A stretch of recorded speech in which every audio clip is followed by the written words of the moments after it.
Hey guys, welcome back to our channel. In today's tutorial video, I'm going to show you how to make your Instagram account private. When your account is public or a business account, then everyone will be able to see your posts or stories, even if they don't follow you. But when you make your account private, then only your followers can see your posts and stories. So I'm going to show you how to make your account private. Let's get started. First of all, open Instagram on your phone and be sure you're logged into your account. Here's the homepage of Instagram. From the homepage, you'll have to go to your profile. So for that, tap on your profile picture icon at the bottom right corner of the screen. Once you reach your profile page, you'll have to tap on the hamburger icon, that is the three horizontal lines at the top right corner of the screen. You'll see this menu on your screen, and here you'll have to tap on settings.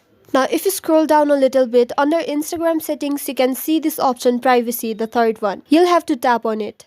Now on the privacy page under account privacy, you can see the option private account, and for now it is turned off. Now to make your account private, you'll simply have to swipe this toggle button to the right, and here tap on switch to private. As you can see on the screen, the private account feature has been enabled. That means our account has been private. So this is it for the tutorial. I hope it was helpful. Don't forget to like the video and stay tuned for further tutorials. Thank you.